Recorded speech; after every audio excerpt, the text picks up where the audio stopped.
Aku menulis kepada kamu Theophilus yang dikasihi, satu lepuran yang tersusun mengenai apa yang telah berlaku di antara kami, supaya kamu dapat mengetahui kebenaran segala sesuatu.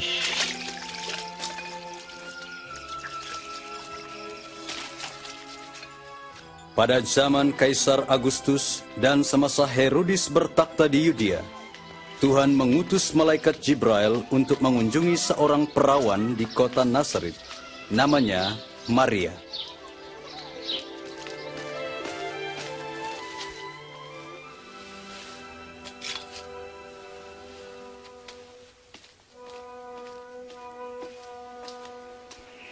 Jangan takut Maria, sebab Tuhan berkenan denganmu.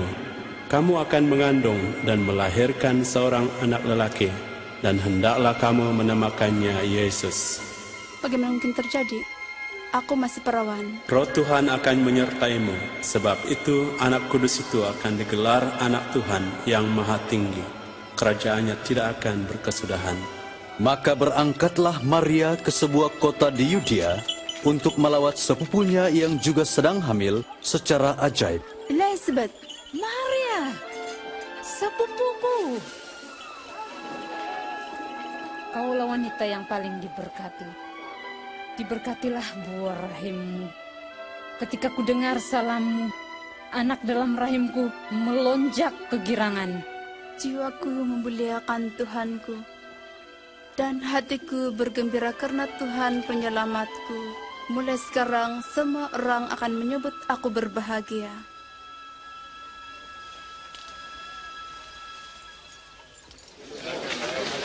Sila maklum rakyat Nazaret, menurut titah perintah Kaisar Agustus, banci akan diadakan bagi kawasan Galilea dan kawasan Yudea.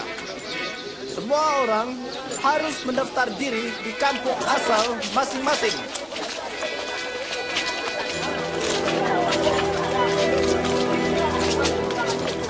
Maria bersama dengan tunangannya Yusuf pergi ke Baitlahim untuk mendaftar.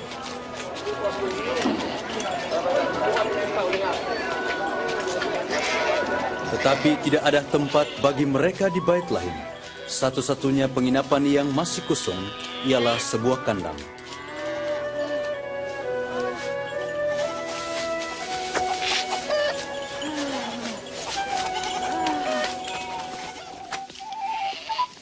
Pada malam itu, malaikat Tuhan menjelmah kepada beberapa orang gembala yang sedang menjaga domba, dan kemuliaan Tuhan menyinari mereka.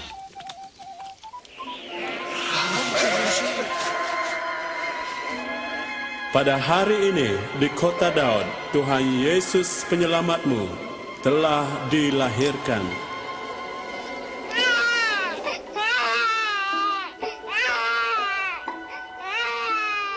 Gembala-gembala itu terus pergi untuk melihat bayi itu.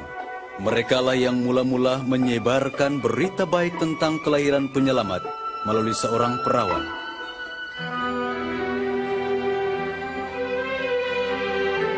Seminggu kemudian, apabila tiba masanya untuk disunatkan, bayi itu diberi nama Yesus. Yusuf dan Maria membawanya ke Yerusalem untuk menyerahkannya kepada Tuhan. Di dalam rumah Tuhan ada seorang lelaki yang baik dan saleh bernama Simeon. Roh Tuhan menyatakan bahwa dia tidak akan mati sebelum dia melihat Kristus. Tuhan, sekarang biarlah hamba-Mu meninggal dengan sejahtera menurut firman-Mu.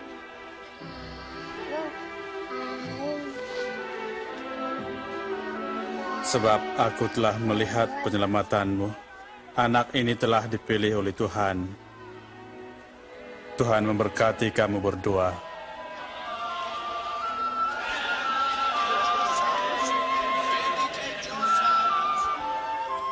Setelah menyelesaikan kewajiban mereka mengikut hukum Taurat Musa, mereka meninggalkan Yerusalem dan balik ke Nazaret.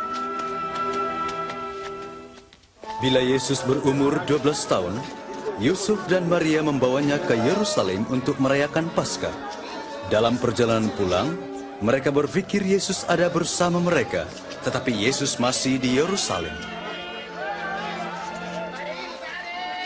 Mereka balik ke Yerusalem untuk mencarinya. Pada hari ketiga, Yesus dijumpai dalam rumah Tuhan bersama dengan alim ulama. Anak siapa yang tanya soalan seperti ini? Dia dari Nazaret. Kami sangka dia pulang bersama kami. Sila maafkan dia. Semua yang mendengarnya merasa heran.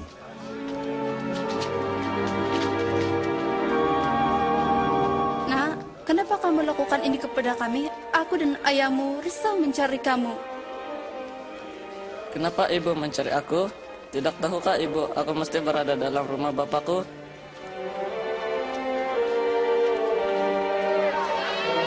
Yesus pulang bersama mereka ke Nazaret.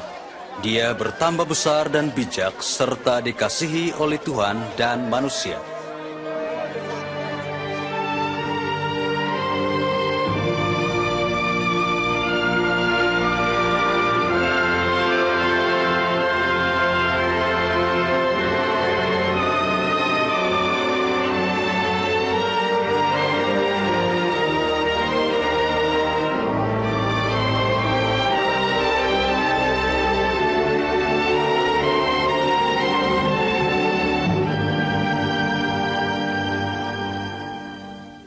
Pada tahun ke-15 pemerintahan Kaisar Tiberius, Pontius Pilatus menjadi gubernur Yudea, Herodes Raja Galilea, Hanas dan Kayafas Imam Agung, firman Tuhan datang kepada Yahya. Dia pergi ke seluruh kawasan Yordan untuk berkhotbah tentang pertaubatan dan baptisan untuk pengampunan dosa. Tinggalkan dosa-dosamu dan datang untuk dibaptiskan. Tuhan akan mengampuni dosamu. Seperti yang ada tertulis dalam kitab Nabi Yesaya. Ada suara yang berteriak di padang gurun, siapkan jalan bagi Tuhan. Luruskan lorong bagi Tuhan. Setiap lembah ditimbuskan. Setiap bukit dan gunung diratakan. Jalan yang berliku-liku diluruskan dan berlikuk-likuk, diratakan, dan semua orang akan melihat penyelamatan Tuhan. Apa yang kami harus buat? Ya, apa yang Hai kami kamu buat? ular beludak, Apa yang Tuhan mau kami buat? Ke arah mana perlu kami pergi? sesiapa yang memiliki 2 baju harus memberi 1 kepada yang tiada. Sesiapa yang ada makanan, kongsikanlah. Guru, kami ini pemungut cukai. Apa kami harus buat? Jangan pungut lebih dari yang sepatutnya. Bagaimana dengan kami? Apa harus kami buat? Jangan memeras uang daripada sesiapapun. Jangan menuduh orang lain tanpa asas. Berpuaslah dengan upahmu.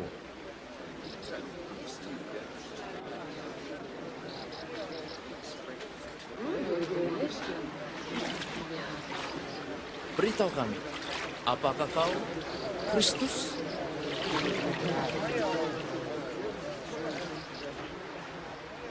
Aku membaptis kamu dengan air. Tetapi seorang yang lebih penting dari aku akan datang. Membuka tali kasutnya pun aku tidak layak. Dia akan membaptiskan kamu dengan roh Tuhan dan api. Nyiru ada di tangannya untuk menampi. Dia akan mengumpulkan gandum ke dalam gudangnya.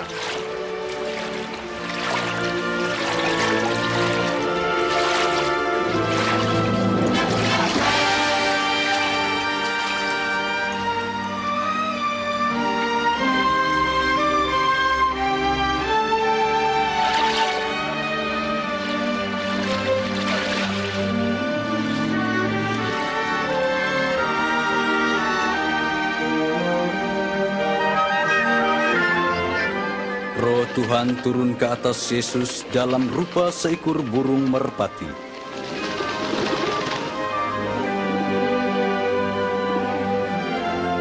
Dan kedengaranlah suara dari surga, Aku berkenan kepadamu, anak yang kukasihi. Yesus berumur kira-kira 30 tahun. apabila dia memulahkan pelayanannya, dia kembali dari Yordan penuh dengan roh Tuhan. Roh Tuhan memimpinnya ke padang gurun di mana dia dicubai oleh iblis selama 40 hari. Sepanjang masa itu dia tidak makan apa-apa.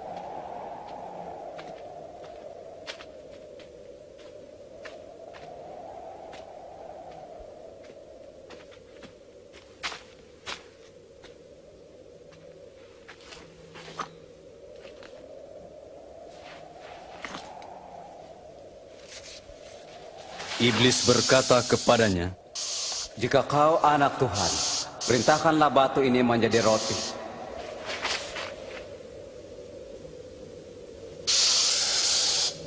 Ada tertulis, manusia hidup bukan dengan roti saja, tapi dengan firman Tuhan.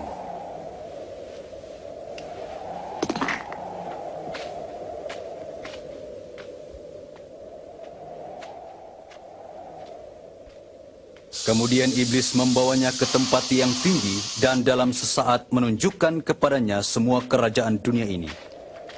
Aku akan berikan kau semua kekuasaan dan kekayaan ini.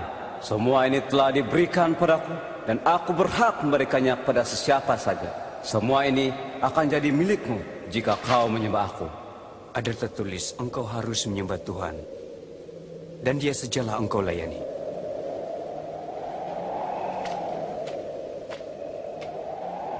Kemudian iblis membawa Yesus ke Yerusalem dan menempatkannya di atas bumbung rumah Tuhan. Jika kau anak Tuhan, terjunlah ke bawah. Sebab pada tertulis, Tuhan akan memerintahkan malaikatnya melindungi kau, dan mereka akan menatang kau, supaya kakimu tidak terantuk pada batu. Nasal kita berkata, jangan engkau mencubai Tuhanmu.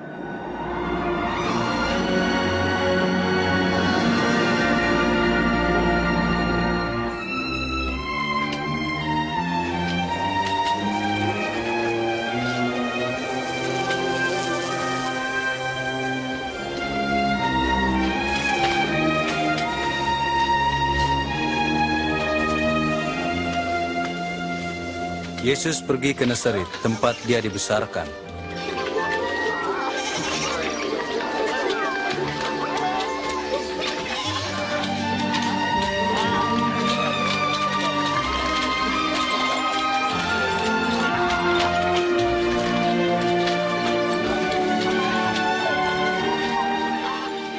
Apa kabar? Kabar baik.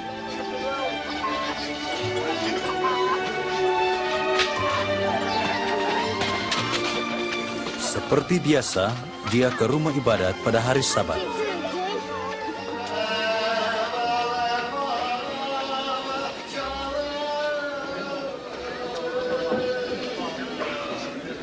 Dia diminta membaca petikan dari kitab Nabi Yesaya.